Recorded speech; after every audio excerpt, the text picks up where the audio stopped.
That's a familiar sound. Class 66 locos, excuse me, used to pull into the old power station, which is a massive building which, if it were still standing, would be probably visible dead centre in view of the camera right now. And I can hear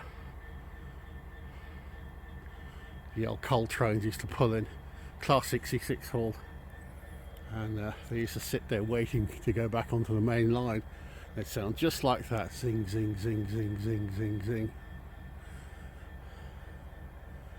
So chances are that's James in that locomotive, and only thing is, all that steelwork's new. Look at all that, and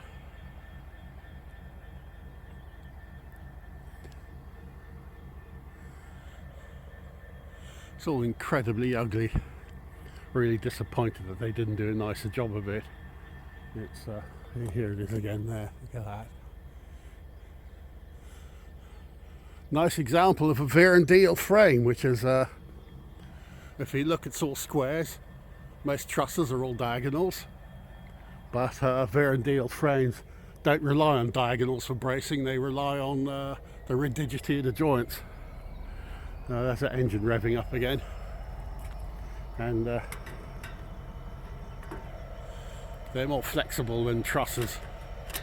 And there he is. There he is. Zing, zing, zing, zing, zing. And what the time is.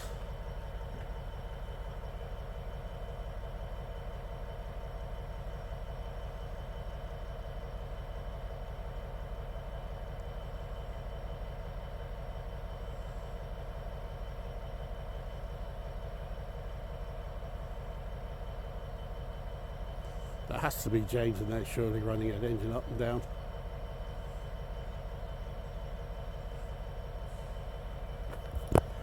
That building there is the coal station, and it's still in use as the Didcot Railway Centre. There's another Class 66 coming through there, lost in the shadows. That's a very dramatic sweep as the train runs around the curve, head towards Oxford. And best place to be for that would be the railway centre. You're right up, the fence is right up against it.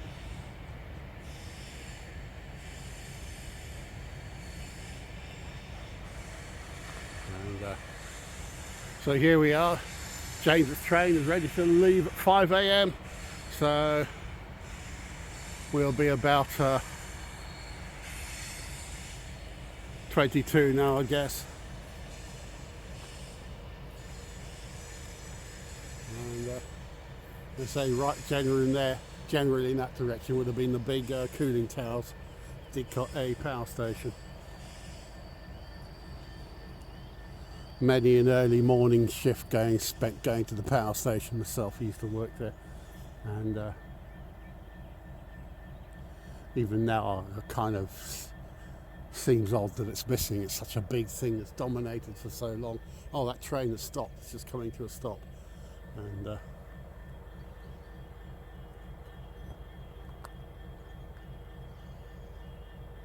zing, zing, zing, zing, zing. That is such an evocative sound for me. My cabin, my tea cabin, porter cabin, was actually as closer to the trains idling Class 66s than those blue wagons there are to that one. Right on top of it, there'd be the railway track, and then here he goes, vroom vroom. Those wagons, by the way, are for transporting motor cars. They drive the cars on from one end with a ramp, and then they fill the whole train up. And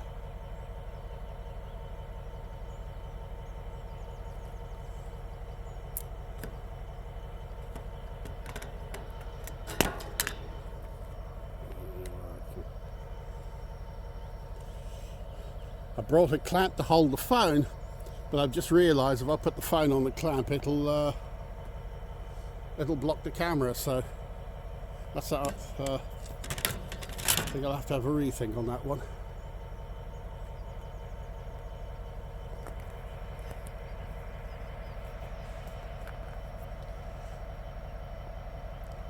Looking through some lovely old memories I took of Sydney, holidays in Sydney, my friend Bart Bronson and his calf particularly, and some of Ducklington, Steam Fair and others, and but the resolution is absolutely terrible because it's early days of the technology.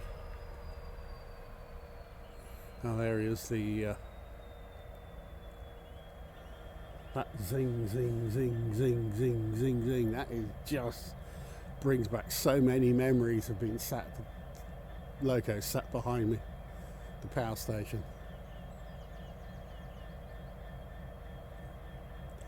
Well, we were in the contractor's yard, so we had all these porta cabins which act as our kind of what would be the word, home base, where we'd go from the car, we'd clock in, and where we'd have our boiler suits hung up ready to be put on and all our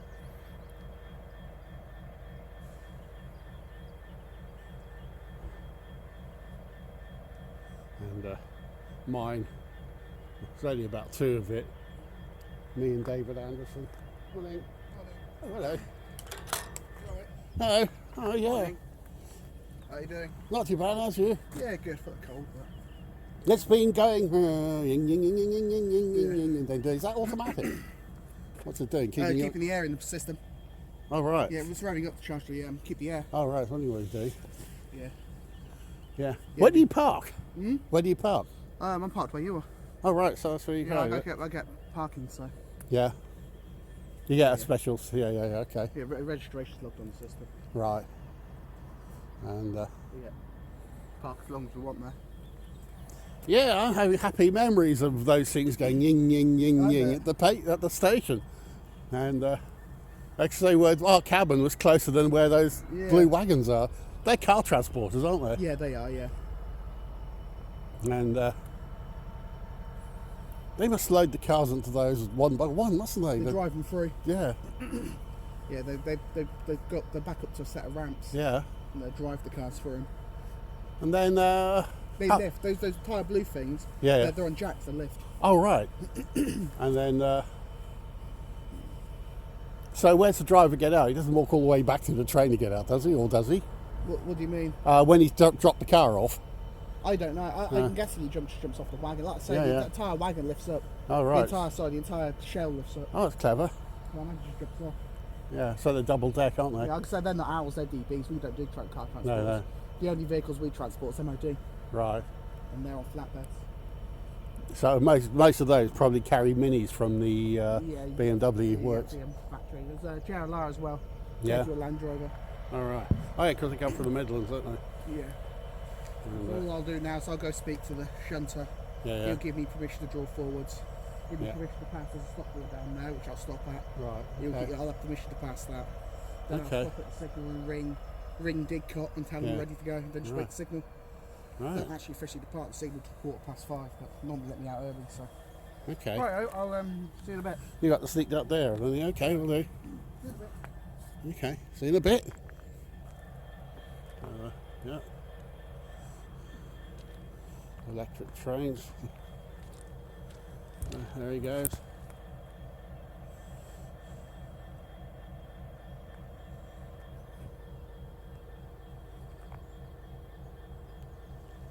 Right, so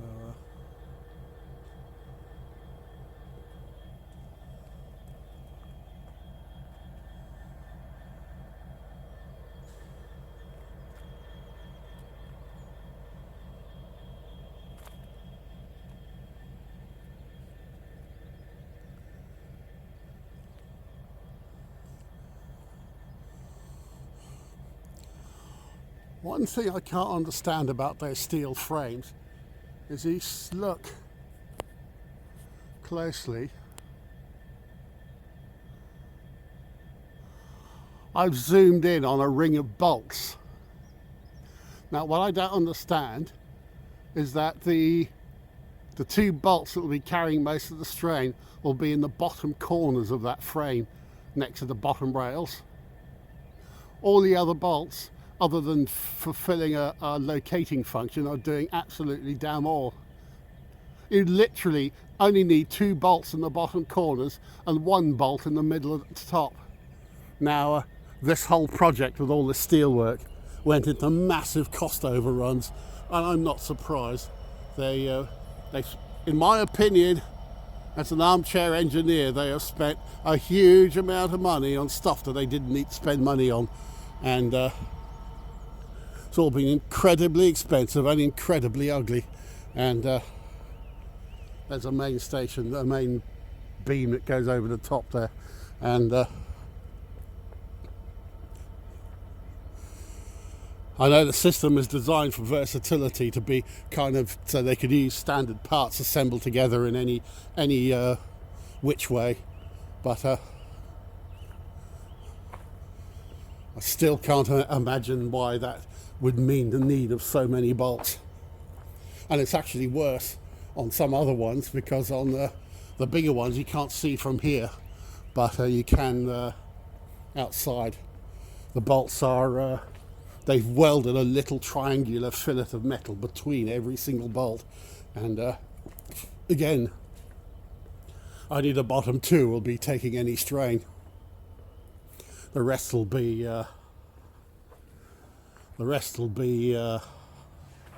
basically doing absolutely nothing. And they would be doing absolutely nothing however the structure is used, so it's not just they would be under load in other structures. So can't understand that. I think James must be on the train now. See, the lights have come on. Although, were they on the little red light? No, I see him. I see James. I see a red coat. And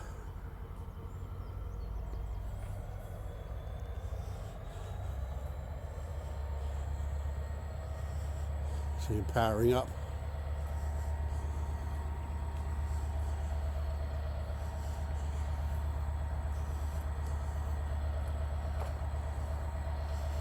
Car power changeover, all this signage. Quite handy having a train, knowing a train driver, because he can explain all this stuff. If I have any questions about railways, he has the answers. That does sound like he's put the power on. Yep, and the lights have gone from red to white, so I said, oh, let's go back to where I was. The many, many hours James and I spent playing trains on simulators, and it wouldn't just be driving them, it'd be the whole business of getting them ready and getting them, moving them around and getting clearance of signals and whatnot, all done on the computer. And now here we are playing trains for real. Yeah, I think you can see him in the cab there. Brakes off. And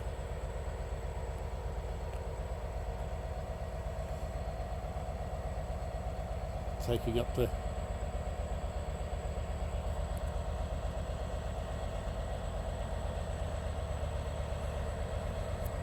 try and hold the phone steady as I'm zoomed in.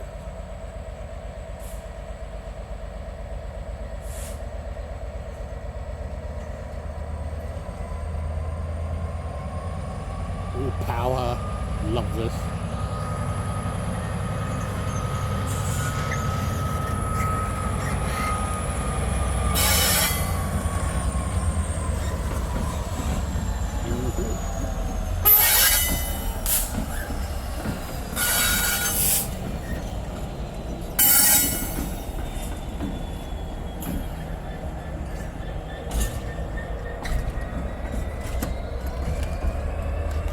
Six, 724. Sadly, it's been lost in the shadows. You probably can't see anything other than just a black silhouette. So I'll read you out the number, GBRf 66724. And it's hardly going any faster than I am. We're going to pull up to the stop board You wouldn't see it from the camera, but as it's crossing the points of thumping and banging, I can feel it through my feet. Real powerful thump, thump, thump, thump. So we'll follow the train down. Brakes on.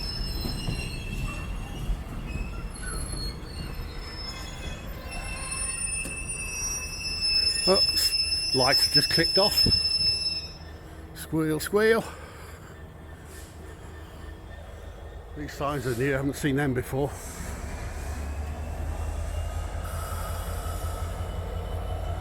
And again, you probably can't hear it on the phone, but the bass note of the exhaust, thump, thump, thump, thump, thump, it's quite pronounced. Oh, he's off again.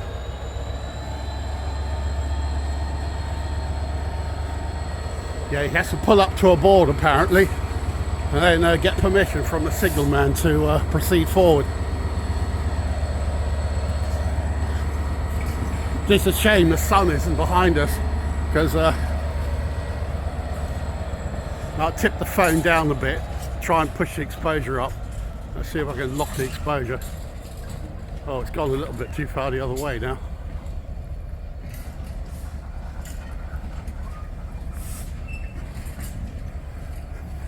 I was talking about the coal train, zing, zing, zing. Well, that was on there, the EWS.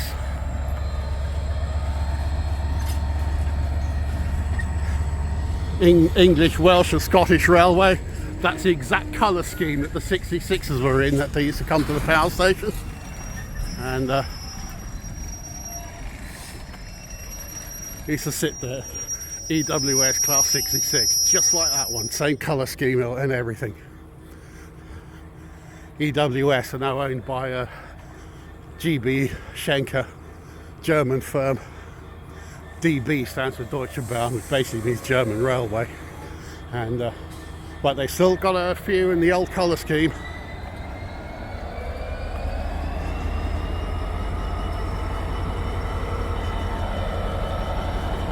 Glad I managed to sort out the exposure on the phone a bit. Managed to lock it in. Oh, Drax Power Station, how appropriate.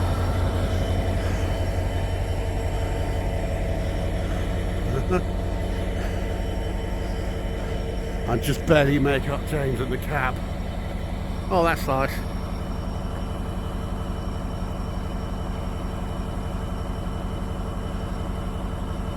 I say I've got some happy memories on video, but they're of the past of the power station, but it's early days digital photography and the quality is rubbish. And but I think with all of this and all this railway with photos, I think I'll need a stage upgrade quality again. I think get all these precious memories on the best resolution I can. So waiting for the signal. Oh, it's just turned green. Is that our signal? I don't know. I think it is actually. So yeah, so it should be James is doing things. There you go, brakes off. Hey. Get away.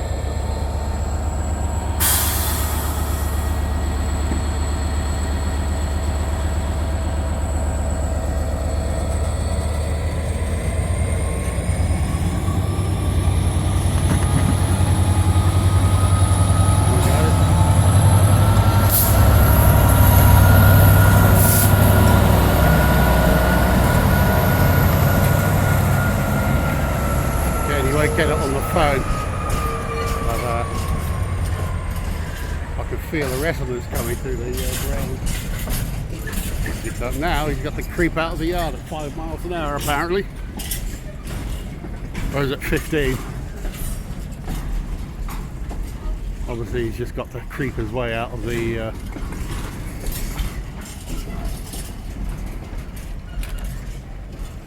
off he goes.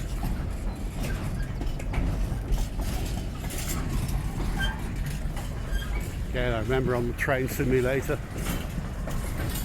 I got past the yard limit sign, the restrictor, So I put the power on, started to go faster. What I forgot about, of course, is that I have to wait until the back of the train passes the speed limit. And as the train was picking up speed, eventually one of the wagons jumped off the points and I crashed out of the game. So funny, all the years that we spent playing, both James and I playing on the simulator, and now here we are playing trains for real. And we used to play over the internet, so we'd be in our respective houses miles away from each other, all playing. I think Run 8 is the simulator in question. Oh, the old train goes on and on, doesn't it?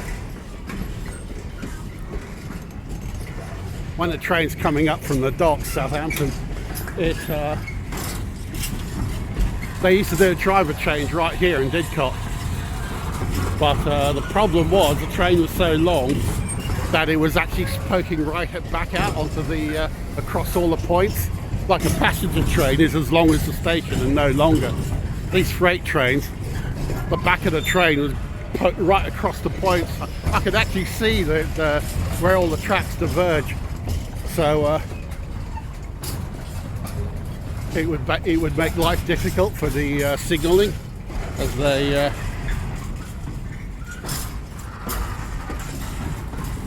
and it's causing unnecessary hold-ups. So even though James is officially based at the station, he actually gets a commuter train up to Oxford, and they do the driver change there. And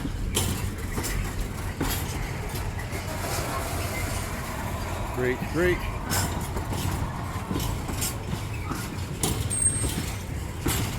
The wheels are rigid on the axle, so when they go around the turns, one of the wheels has to slide a little bit, and that's where you get all creaking and groaning and screeching. Also the flanges grinding on the edges of the rails. But that only happens as they're coming across the points. And usually stiffle. Once a train is out on the main line, any train, the slight coning angle on the wheels means that the wheel flanges don't actually touch the sides of the rails, but the wheels actually self-center themselves on the track. And there's a great article. Richard Hammond made a program about the Japanese high-speed train and demonstrating how it works. Minimum curve 75 meters. Now the front of the train is miles away. Of course, with the exposure locked on the phone and the sun coming up, it's getting brighter and brighter. Let's see if I can delatch the I'm trying to get this. It's difficult to get the I see on the back of the train there's a little flashing red light. I don't know if it comes out on the phone. That flashing red light is so that if any part of the train should become detached, the rear half of the train should somehow separate in two. That actually happened. The emergency brake should come on. But if for some reason part of the train separates, the when it goes past the next signals or the a line monitoring camera, the signalman will be able to see that there's no flashing light and will therefore realise that part of the train has become detached, and part of the train has become detached. And so excuse me, siffle. Yeah, thanks for keeping your distance this coronavirus age. And so there we are. Nice little early morning treat. And that's funny, I know it's an environmental menace and all the rest of it, but I do miss the old power station. It really, it was such a big presence in the town. It was, I can understand now when a town that's built up around a traditional community like a steelworks, how they feel when the work closes down and everyone has to lose their jobs. Even when they get other jobs and find other employment, it's somehow the collective identity has been lost. And there's a EWS, big fuel tank. And can't remember how much fuel these things hold, but it's a lot. And new rails. They're I should notice something. Those rails are of a heavier gauge of steel than those rails. These are probably high-speed main line grade rails. Those are kind of shunting yard grade rails. And see lots of new ones in the back there. They look all rusty, but of course they're perfectly fine. They're just it's that they're not being used. But they are brand new, and the actual head of the rail is significantly deeper than the head of the rails on the installed track. So obviously the installed rails are worn down. And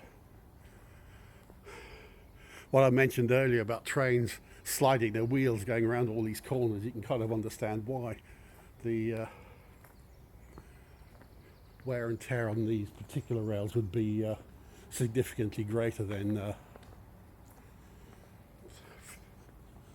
ones where they don't have to slip their wheels, where the turn is shallow enough to facilitate the cornering without the simply on the coning angle. Pigeons. God, a number of those pigeons I rescued in the power station. I injured or orphaned birds. Power station closed over 10 years ago now.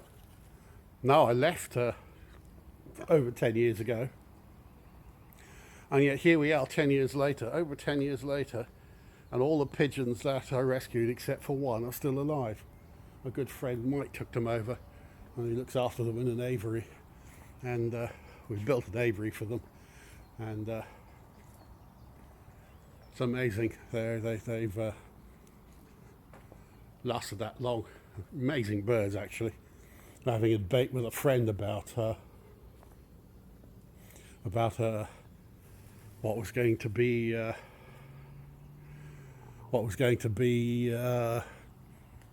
if we managed to exterminate ourselves because of climate change.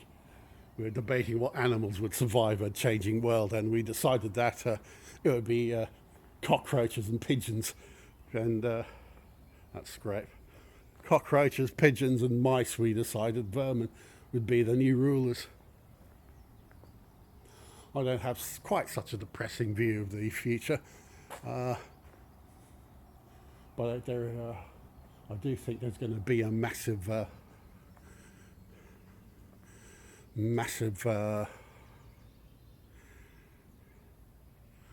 typical railway stuff. And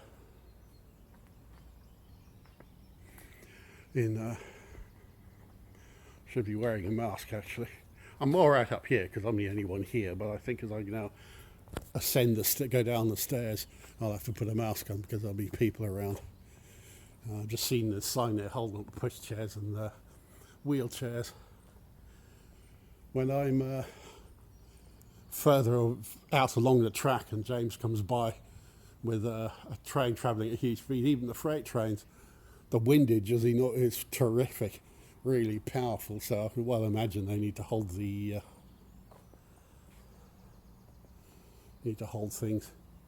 So there's two things here. Please hold the handrails. I need to put my mask on. And should be mentioning the power station. I remember once I got to the flight of a big, top of a flight of tall metal stairs. Just as I got to the top of it, I suddenly realised I'd forgotten something. So I tried to stop suddenly, and somebody had spilt oil all over the metal, the tread plate, and I just tobogganed straight off the tread plate. I went both feet straight off over the edge, and before I had a chance to even think, I found my hands had landed on the handrails because I would put them out to put them on the handrails because that's what I'd been instructed to do by the safety staff as a matter of procedure. And you know what? It saved me a very nasty accident that day. There was a long flight of metal stairs, and I mean a really long flight, and not and I'd have fallen down and I'd have been absolutely smashed up. So I'm very lucky there. Now the hold the handrails thing is very valid advice. Anyway, I need to stop prattling, put my mask on and go home.